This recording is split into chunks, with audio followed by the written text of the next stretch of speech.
अस्सलाम वालेकुम। Welcome to my channel.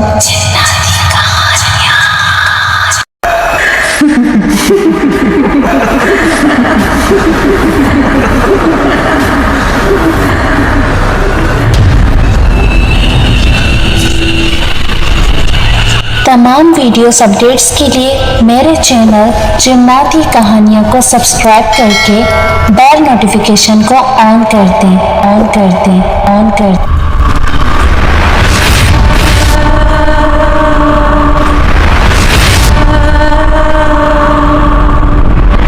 तो आइए सुनते हैं आज एक ऐसी कहानी जो एक गुनहगार शख्स की है, जो कब्र में हर गुनाह और गुनाहगार का अंजाम देखता है। इतवार का दिन था। मैं काफी थक चुका था। बच्चों से खेल कूद, फिर शाम में पिकनिक पर गया। सारा दिन मसरूफियत की वजह से थक कर चूर हो चुका था। बच्चे और बीवी बाहर लॉन में टीवी देखने बैठ गए। मैं जल्दी से सोने चला गया। सोते ही मुझे उस दिन अजीब सी नींद आ रही थी, जिसमें थकावट और हिलने की जान नहीं थी। आंखें न बंद थी न खुल पा रही थी। दिमाग पर अजीब सा वजन महसूस हो रहा था। आंखों के सामने काली धुंध छाने लगी थी। कानों में अजीब सा शोर हो रहा था। पाँव दर्द करने लगे थे, जैसे खून बाहर निकलने की कोशिश कर रहा हो। इतने में आंखों के सामने मुकम्मल अंधेरा छा गया, जैसे आहिस्ता से मेरे जिस्म से जान निकल रही हो। मेरी आंखें बंद थी, फिर भी मुझे वो नज़ारे दिखाई देने लगे थे। ना चाहते हुए भी दिमाग में माजी के पिछले किए गुनाह याद आ रहे थे। जैसे कोई भिखारी बच्चा मुझसे भीख मांगने आया और मैंने उसे धक्का देकर हटा दिया। लड़कियों की मजबूरी का फायदा उठाकर उनसे किए गुनाहों की याद। मुझे ऐसा लग रहा था जैसे मेरे किए सारे गुनाह किसी मूवी की तरह मेरे सामने चल रहे हों। मैं जागने की कोशिश कर रहा था, पर मेरे जिस्म में जरा सी भी हिलने की ताकत न बची थी, जैसे एक खोखली लाश किसी एक नहर में तैर रही हो। मेरे कानों में अजान की आवाज गूंज रही थी और उस दौरान मेरे हंसने और बातचीत की याद, नमाज पर जानबूझकर न जाना, उन सब यादों से एक खौफ तारी होने लगा था। फिर कुछ लम्हों बाद मुझे काले लिबास में एक शख्स दिखाई देने लगा और मुझसे कहने लगा, मैं मलिकुल मौत हूँ। तुम्हारा वक्त इस दुनिया में पूरा हो चुका है और मुझे हुक्म हुआ है कि तुम्हारी जान ली जाए। मैं सुनकर घबरा गया। रोते मिन्नत करते कहा, खुदा के लिए मुझे छोड़ दो। मेरी अभी मरने की उम्र नहीं है। मेरे छोटे छोटे बच्चे हैं और मैंने कब्र के लिए कोई तैयारी भी नहीं की है और मेरे कोई अच्छे काम भी नहीं है। मैंने नमाज़ें भी नहीं पढ़ी। खुदा के लिए मुझे आखिरी मौका दो ताकि मैं नमाज पढ़ूं, अच्छे काम करूं, खुदा को राजी करूं, ताकि कब्र के अजाब से बच जाऊं। मेरी इल्तिजाएं सुनकर वो मुझसे अफसोस करने लगा और कहने लगा, ये इब्ने आदम, क्या तुम्हें मालूम भी था कि मौत की कोई उम्र नहीं? तो तुमने ये सब अच्छे काम पहले क्यों नहीं किए? तुम दुनिया में जिस काम के लिए आए थे वो तुम भूल गए और जिनके लिए तुमने दुनिया में काम किया तो वो आज तेरे साथ कहाँ है?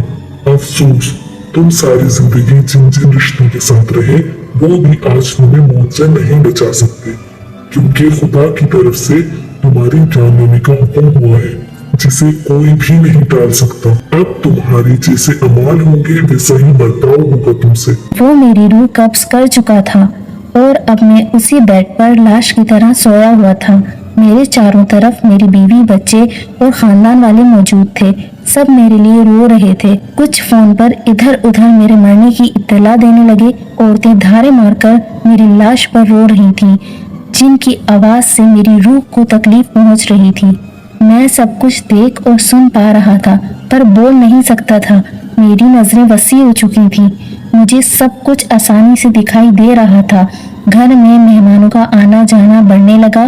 कुछ मेरी तारीफ कर रहे थे कि मरहूम अच्छा था, तो वहाँ कुछ बुराई भी कर रहे थे और बुराई करने वालों की वजह से मेरी रूह को तकलीफ पहुंच रही थी। थोड़ी देर में मस्जिद में मेरे नाम का ऐलान होने लगा। ऐलान सुनकर मैं हैरान हो रहा था कि दुनिया में जब जिंदा था तो मेरा नाम लेने से पहले मेरा ओहदा, मर्तबा, मेरी तारीफ बयान होती थी, और आज सिर्फ इतना कहा गया कि असद खान वल्द एतजाज खान इस फानी जहां से हमेशा के लिए इंतकाल कर चुके हैं। मेरी रूह मुकम्मल कब्ज हो चुकी थी।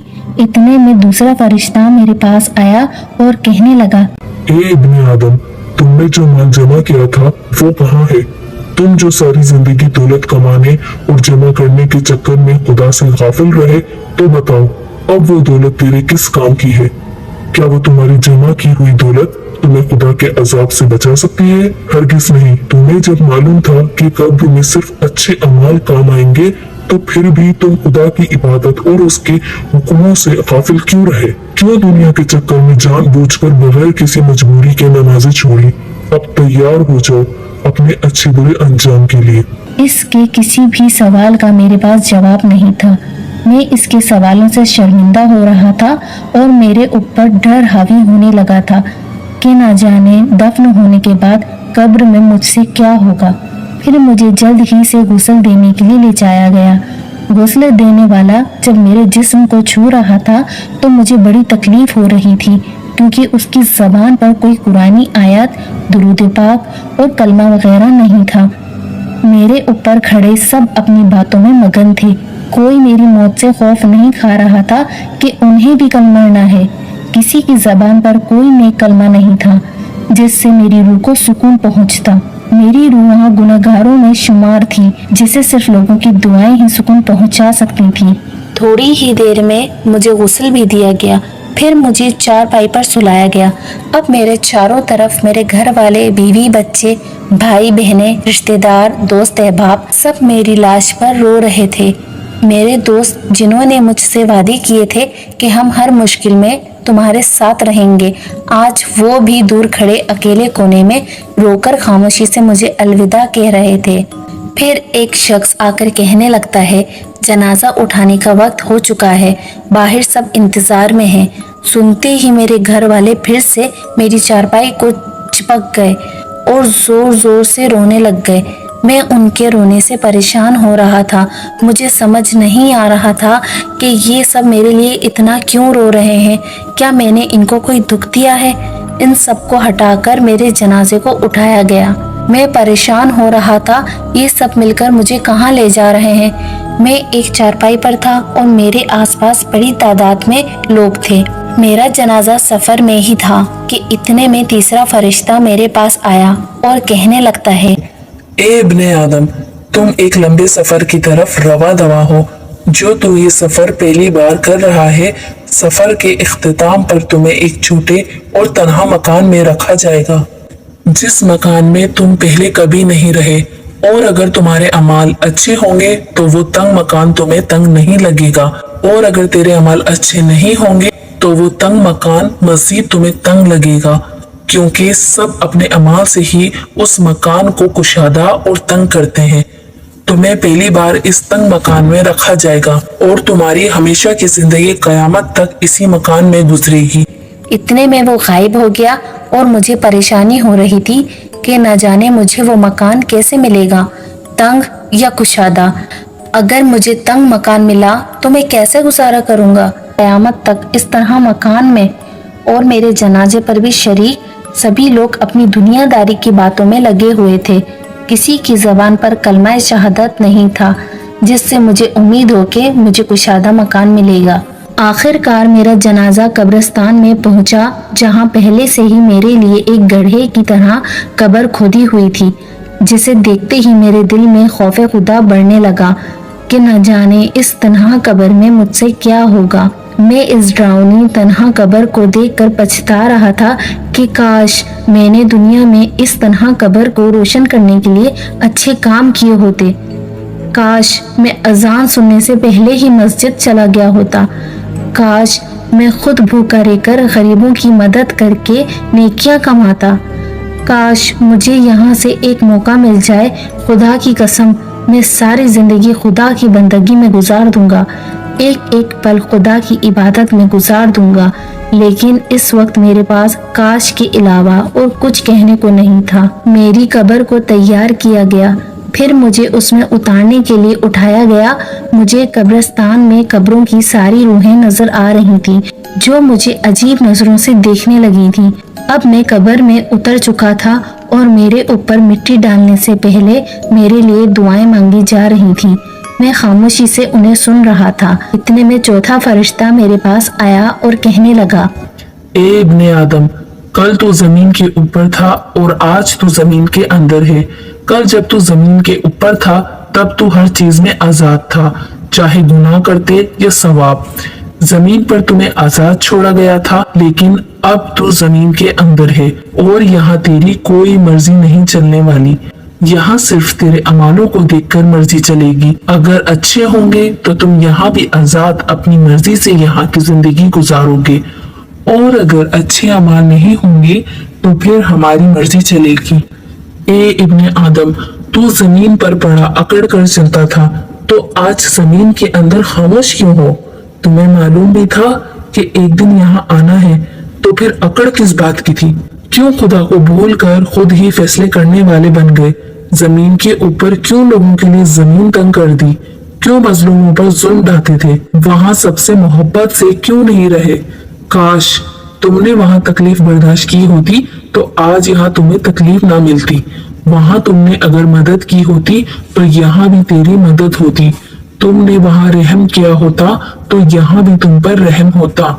वहाँ तुमने माफ किया होता तो यहाँ भी तुम्हें माफ किया जाता। क्या तुम भूल चुके थे कि खुदा की मर्जी से यहाँ भी तुम्हें आना है? इसके कड़े सवालों से मजीद मेरी रूह को खौफ होने लगा था। अब मेरे ऊपर मिट्टी डाली जा रही थी। वो मंजर मुझे डरा रहा था। मैं पास खड़े अपनों से चीख चीख कर कह रहा था, खुदा के लिए मुझे यहाँ तन्हा ना छोड़ जाओ। मैं दुनिया में तुम लोगों के बड़े काम आया था। अब खुदारा तुम लोग मेरे काम आओ। मुझे इस तन्हा मकान में अकेला ना छोड़ो। मुझे वहशत होने लगी है अंधेरी कब्र से। कोई भी मेरी मिन्नत नहीं सुन पा रहा था। सब जल्दी से मुझे दफनाने में लगे हुए थे। मेरी कब्र पर मिट्टी डल चुकी थी। सब मुझे दफनाकर अपने घरों को लौट गए। अब मैं इस कब्र में तन्हा था। मुझे वहशत होने लगी कि ना जाने मुझसे क्या किया जाएगा। इतने में पांचवा फरिश्ता आया और कहने लगा, ए इब्ने आदम, वो लोग जो दुनिया में तेरे सबसे अजीज थे, अब वो तुम्हें दफन करके चले गए हैं, और अगर वो पास भी होते फिर भी तेरी मदद नहीं कर पाते। उनसे तुम्हारा जो भी रिश्ता था वो दुनिया में ही था। यहाँ वो रिश्ते तुझे नहीं बचा सकते। यहाँ पर तुम्हें तुम्हारे अपने अमाल ही बचा सकते हैं। आज या तो तुम जन्नत में जाओगे या फिर दोज़ख में डाले जाओगे। अब मैं अंधेरी कब्र में अकेला खौफ से निढाल था। अपने अंजाम का इंतजार करने लगा। अब मेरे लिए दुनिया की सारी रंगीनियां रौनकें खत्म हो चुकी थी। यारों से महफिलें, नादानियां, इबादत से नागवारी, सबके अंजाम का वक्त आ चुका था। मैं खौफजदा था कि ना जाने अब क्या होने वाला है मुझसे। इतने में कब्र मुझसे बात करने लगी, ए इब्ने आदम, ए इंसान, तू भी कितना नादान था। दुनिया में इतने मगन हो गए कि यहाँ कब्र की अंधेरी और तन्हाई को कभी सोचा ही नहीं। तुमने अगर दुनिया में इस अंधेरी कब्र को रोशन करने का सोचा होता तो आज तेरे चेहरे पर खौफ ना होता। तुम अपने अंजाम को सोच कर न डरते। तेरा खुदा को छोड़कर दुनिया की रंगीन मस्तियों में लग जाना, आज वही रंगीन मस्तियां तुझे आग में ले जाएंगी। तुमने अपने लिए दौलत जमा की और सारी जिंदगी करते रहे। साल में एक बार भी ज़कात देने की जहमत ना की। तेरे पड़ोस में भूखी माँ के भूखे बच्चे सो गए। तुमने पूछना और जांचना भी गवारा ना समझा। तो खानदान वालों से, दोस्तों से अय्याशियां, पार्टियां करते रहे। हजारों के बिल आए, तूने हंसी खुशी अदा किए। बाहर हाथ जोड़कर खड़े भूखे फकीर को कुछ पैसे ना दिए, तो आज तेरा वो सारा जमा किया हुआ माल तुम्हें सांप और बिच्छू बनकर डसेंगे। डस डस कर तुम्हारे जिस्म की बोटियां नोच कर खा जाएंगे। तू ये ना सोच कि इनके डसने से तुम्हें मौत आ जाएगी। नहीं, यहाँ तुझे कभी मौत नहीं आएगी। ए इंसान, तू खुदा के अजाब से क्यों अंधा बन चुका था? दुनियादारी में लाखों उड़ा दिए, चंद पैसे मिस्कीनों को ही दे देते। बीवी से अपना हर हुक्म मनवाया, कभी नमाज का भी कहा होता। बच्चों को महंगी जगहें तालीम दिलवाई, कभी उन्हें नमाज और कुरान भी सिखाया होता। कम से कम जो आज तुझ पर कुछ आयतें पढ़कर बख्श दे, शायद इनसे ही तेरी बख्शिश हो जाती। अब कुछ देर में तेरे पास यहाँ मुनकर नकीर आएंगे जो तुझसे कुछ सवाल करेंगे। सवाल बहुत ही आसान होंगे। तुम अगर मोमिन होगे तो उन सवालों का जवाब आसानी से दे जाओगे। और अगर तुम मोमिन नहीं होगे तो किसी एक का भी जवाब नहीं दे पाओगे। इसके बाद तुम पर रहम किया जाएगा या अजाब दिया जाएगा। मैं इन मुनकर नकीर के इंतजार में था, ना जाने कब आएंगे तो क्या पूछेंगे। कुछ देर में वो खौफनाक चेहरों से आए। वो दो ही थे। मुझसे पूछने लगे, तेरा रब कौन है? सवाल आसान था, पर जवाब देने के लिए मेरी जबान साथ नहीं दे रही थी, क्योंकि मैं मोमिन नहीं था, मैं नमाजी नहीं था, मैं खुदा का फर्मा बरदार बंदा नहीं था। मैं जवाब में खामोश रहा। फिर पूछने लगे, तेरा नबी कौन है? इस बार भी मैं खामोश ही रहा, क्योंकि मैं दुनिया में आशिक रसूल सल्लल्लाहु अलैहि वसल्लम तो था, पर इस रसूल सल्लल्लाहु अलैहि वसल्लम पर कभी दुरूद ना पढ़ा, कभी उनका दिल से मिलाद नहीं मनाया, कभी उनकी तरह बंदों से मोहब्बत में ना रहा, कभी उनकी तरह यतीमों और मिस्किनों को अपनाना समझा। तो आज सिर्फ इस नाम के आशिक रसूल का अपने नबी का नाम लेने के लिए ज़बान भी साथ नहीं दे रही थी। फिर पूछने लगे, तेरा दीन क्या है? इस बार भी मुझसे जवाब नहीं दिया जा रहा था, क्योंकि मैं दुनिया में दीन के करीब ही नहीं था, दीन के अहकामों से गाफिल था, झूठा था, मक्कार था, सिर्फ नाम का ही मुसलमान था। जब इन्हें किसी भी सवाल का जवाब नहीं मिला तो वो गुस्से से चले गए। उनके जाने के बाद मुझे कब्र में तपिश महसूस होने लगी। मेरी बाएं तरफ एक खिड़की नुमा जगह खुल गई। उस खिड़की में से आग शोलों के साथ मेरे करीब हो रही थी। कब्र में बदबू बढ़ने लगी थी और कब्र चारों तरफ से तंग होती जा रही थी। आग की तपिश से मेरा जिस्म का बायां हिस्सा जल रहा था। मैं चीखा जा रहा था। चीख कर पूछा, ये मुझसे क्या हो रहा है? क्यों मेरी कब्र तंग हो रही है? आग क्यों मेरे जिस्म को जला रही है? कब्र से आवाज आने लगी, ए इंसान, कब्र का तंग होना, बाएं तरफ से खिड़की खुलना, ये सब तेरे अमालों का किया धरा है। तू अगर दुनिया में खुद को तंग रखता तो तुम्हें यहाँ वसी कब्र मिलती। अब तेरे चीखने का कोई फायदा नहीं। यहाँ तेरे जैसे तेरी तरह के बेशुमार इंसान चीख रहे हैं। ये सब तुझे पहले सोचना चाहिए था। अब अजाब के लिए तैयार हो जा। वो आवाज खामोश हो गई। आग मेरे बहुत करीब आ चुकी थी। मेरा चेहरा आग से जल रहा था। इस आग की तपिश दुनिया की आग से कई गुना ज्यादा थी। आग की तपिश मजीद तेज होती जा रही थी। कुछ ही लम्हों में मेरे चेहरे से होकर पूरे जिस्म को जलाने लगी थी। बहुत देर तक मैं आग में जलता रहा, चीखता रहा, पर वहाँ कोई मेरी चीखों पुकार सुनने वाला नहीं था। कुछ देर बाद मेरे जिस्म से आग बुझने लगी। मेरे जिस्म को ठंडा सुकून मिल रहा था। मैंने फिर पूछा, अचानक मेरे जिस्म से आग क्यों बुझ गई और मेरे जिस्म को राहत भरा सुकून कैसे मिल रहा है? मैं तो गुनाहगार हूँ। गैबी आवाज से मुझे जवाब मिला, दुनिया में तेरे वारिस तेरी बख्शिश के लिए कुरान ख्वानी करवा रहे हैं, और जब तक तेरे लिए कुरान खानी की तिलावत होती रहेगी तब तक तुम्हें कोई अजाब नहीं दिया जाएगा। और ये भी हो सकता है इस कुरान और दुआओं के सदके तेरी बख्शिश की जाए। काफी देर तक मुझसे अजाब टला रहा। फिर अचानक से कब्र में वही बदबू आने लगी। गर्म हवा फिर से चलने लगी। फिर से बाएं खिड़की खुल गई। फिर गैबी आवाज आई, दुनिया में तेरे वारिस अब भी अगर अपने दोस्तों और दुनिया के सामने नाम बनाने को छोड़कर तुम्हारे नाम का सदका खैरात गरीबों और मिस्किनों में तकसीम करें तो अब भी तुम्हारी बख्शिश हो सकती है, क्योंकि खुदा तब बहुत खुश होता है जब कोई उसके भूखे बंदों को रोटी खिलाता है। अब तू अपने अजाब के लिए फिर से तैयार हो जा। उसके खामोश होते ही फिर से आग का जलना, नाकाबिले बर्दाश्त बदबू। मैं फिर से चीखने लगा। इतने में मेरी कब्र से एक बड़ा बिच्छू निकलने लगता है जो मेरे पाँव से होकर मेरी मुंह की तरफ आता है। इतने में उसके जैसे और भी बहुत से बिच्छू निकलने लगे जो इंसानी हाथ से बहुत बड़े, मोटे, काले और खतरनाक थे, जिन्हें देखते ही मैं तड़पने लगा। फिर चीख कर पूछा, ये क्या हो रहा है मुझसे? गैबी आवाज से आवाज आया, ए इंसान, ये बिच्छू तुम्हारे गुनाह से पैदा किए गए हैं। तुम जो दुनिया में किसी को गाली देते थे, इस एक गाली के बदले यहाँ एक बिच्छू पैदा होता है और अब ये तुम्हें नोचेंगे। इसके एक डस से तुम जमीन के कई नीचे चले जाओगे, फिर ऊपर आओगे, फिर दूसरा डसेगा। जितनी तुमने गालियां दी होंगी, जितने बिच्छू होंगे, उतनी ही बार तुम्हें डसा जाएगा اور اس کی تکلیف کا کوئی اندازہ بھی نہیں لگا سکتا، اور اس تکلیف کے بعد تمہیں احساس ہوگا کہ کاش تم نے کسی کو مذاق میں بھی گالی نہ دی ہوتی۔ وہ ان گنت بچھو تھے جن سے میری قبر بھر چکی تھی، باری باری ایک ایک ڈستا گیا۔ ان کے ڈسنے سے جو تکلیف پہنچ رہی تھی اس کا کوئی اندازہ بھی نہیں لگا سکتا۔ کافی دیر تک میں اسی عذاب میں تڑپتا رہا۔ جب مجھ پر وہ سزا پوری ہوئی تو مجھے بڑے جہنم میں لایا گیا۔ وہاں کی دنیا ہی الگ تھی، ایسی دنیا جس کا کوئی تصور بھی نہیں کر سکتا۔ جہنم کی دنیا بہت بڑی تھی، ہر جگہ آگ ہی آگ تھی۔ میرے ساتھ ایک سزا دینے والا فرشتہ تھا جس نے مجھ سے کہا، اے انسان، یہ وہ جہاں ہے جس کا دنیا میں کوئی انسان تصور بھی نہیں کر سکتا۔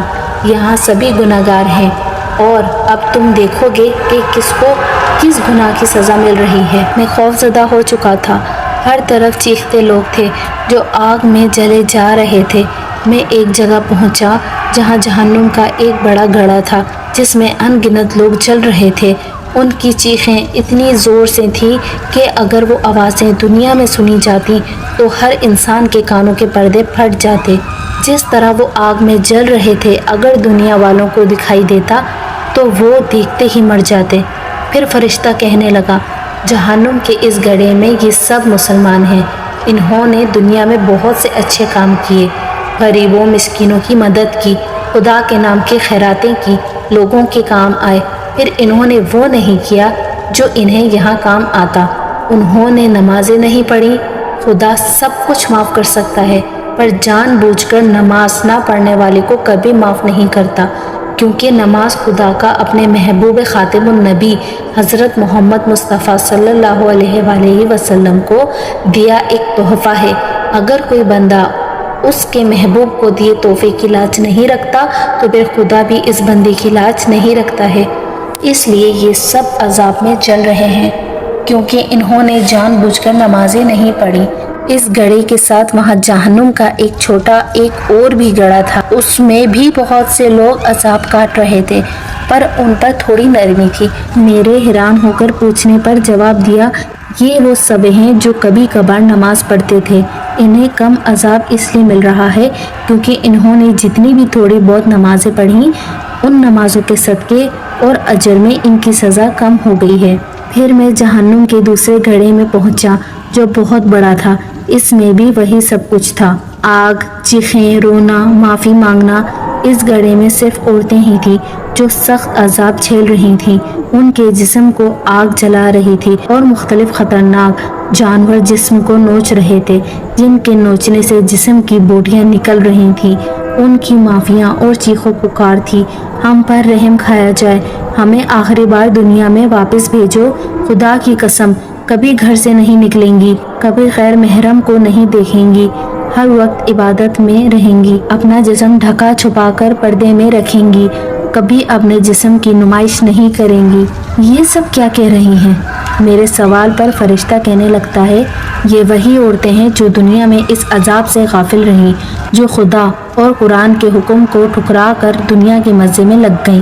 ان عورتوں نے اپنے جسم پر اپنی مرضی چلائی، انہوں نے اپنے جسم کو پردے میں نہیں رکھا، انہوں نے قرآن کے حکم کو چھوڑ کر نامحرم مردوں کے کندھوں سے کندھے ملانے کو ترجیح دی، انہوں نے دولت اور شہرت کی خاطر اپنا جسم بیچا، اپنے آپ کو نامحرم مردوں کی نظروں میں لائیں، انہوں نے خاتم النبی حضرت محمد مصطفیٰ صلی اللہ علیہ وآلہ وسلم کی بیٹی حضرت فاطمہ رضی اللہ تعالی عنہا کی زندگی، پاکیزگی اور پردے کو چھوڑ کر دنیا کی مکار اور غلیظ عورتوں کو اپنا آئیڈیل سمجھا اور اپنی زندگی بھی انہی کی طرح گزارنے لگی۔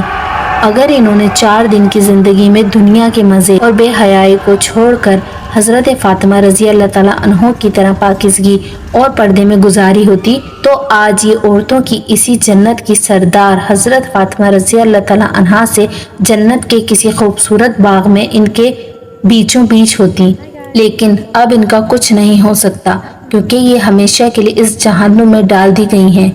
پھر اسی کے ساتھ ایک اور چھوٹا گھڑا تھا جس میں بھی صرف عورتیں ہی تھیں، لیکن ان پر عذاب میں کچھ نرمی تھی۔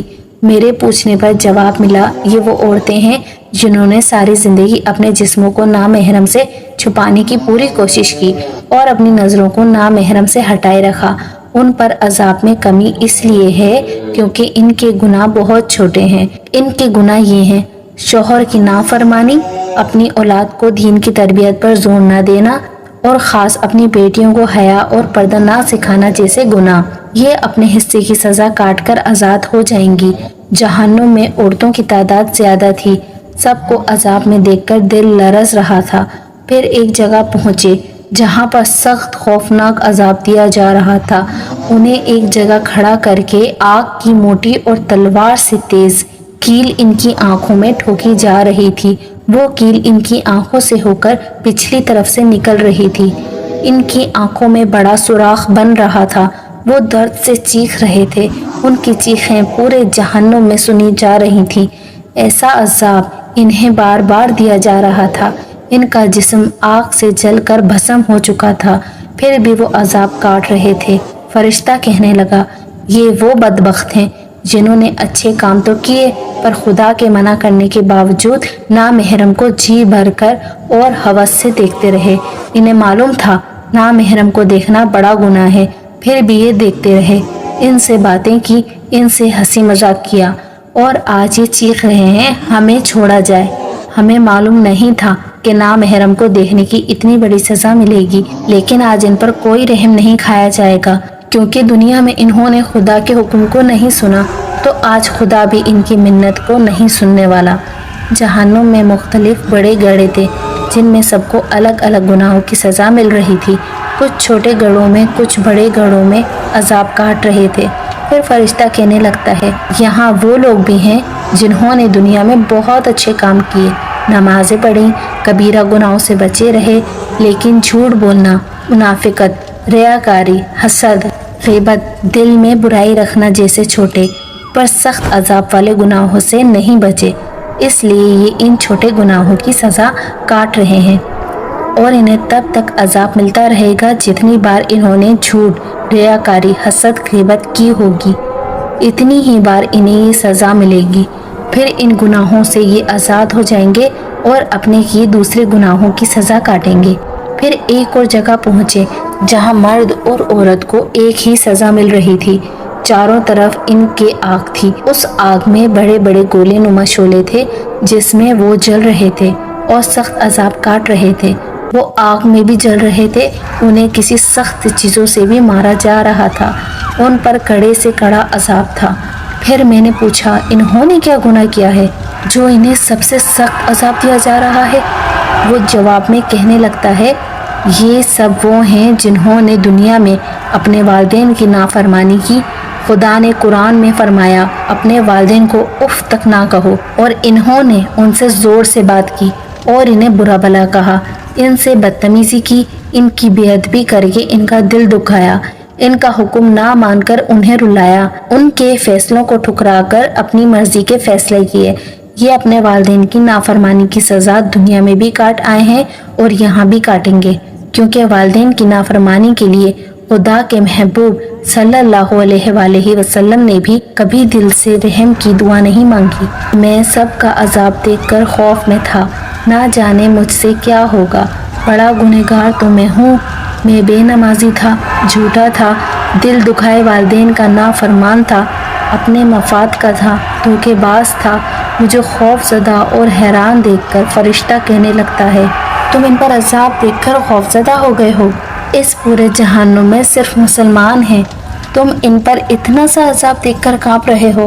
ان پر جو عذاب ہے وہ ان کے مقابلے میں کچھ بھی نہیں جو کافروں کو اور غیر مسلم کو ملتا ہے۔ ان پر عذاب دنیا میں کوئی غیر مسلم دیکھ لے تو خدا کی قسم وہ مسلمان ہو کر مومن بن جائے، پھر ان جیسا مومن دنیا میں کوئی نہیں ہوگا۔ مسلمان کے لیے جنت بہت ہی سستی ہے، بس اس کے لیے اسے 4 دن کی زندگی میں دنیا کی رنگینیوں کو چھوڑنا ہوگا۔ ہر مشکل وقت میں بھی نماز پڑھے، ضرورت سے زیادہ جھوٹ نہ بولے، کسی کی غیبت نہ کرے، سب سے اچھا رہے، کسی کے لیے دل میں نفرت نہ پالے، اپنی آنکھوں اور جسم کی نامحرم سے حفاظت کرے، والدین کا ادب کرے، अपनी औलाद को दीन सिखाए। इन कामों से भी वो जन्नत खरीद सकता है। फिर मेरी तरफ देखकर कहने लगा, अब तुम अपने अजाब के लिए तैयार हो जाओ, तुम्हारे साथ भी वही होगा जो तुम यहाँ देख आए हो। सुनते ही मेरी चीख निकल गई, मैं तो बहुत बड़ा गुनहगार हूँ, मैंने छोटे बड़े बहुत गुनाह किए हैं, मेरे इतने गुनाह हैं कि दुनिया में भी खुदा से अपने गुनाहों की माफ़ी मांगता तो शायद फिर भी माफ़ी ना मिलती। सुनकर वो कहने लगता है, ए नादान इंसान, तुम चाहे कितने भी गुनाह करो, खुदा माफ़ कर देता है। अगर ना करे तो फिर दुनिया में एक ऐसी हस्ती है जो तुम्हें खुदा से माफ़ी दिलवा सकती है, वो है आखिरी पैगंबर हज़रत मोहम्मद मुस्तफ़ा सल्लल्लाहु अलैहि वसल्लम। आप करोड़ों गुनाह करके भी खुदा की बारगाह में जाओ, सच्चे दिल से माफ़ी मांगो और कहो, ए खुदा, तुझे तेरे महबूब का वास्ता हमें माफ़ फरमा, तुझे इस महबूब का वास्ता जिसके लिए तुमने ये दोनों जहां बनाए। फिर देखना खुदा माफ़ करेगा, क्योंकि खुदा वो दुआ कभी रद्द नहीं करता जिसमें उसको अपने महबूब का वास्ता दिया जाए। वो पछता रहा था, गुनाह तो हो गए, काश एक बार दिल से दुआ मांगकर माफ़ी मांगी होती तो आज इस तरह जहन्नुम की आग में ना जलाया जाता।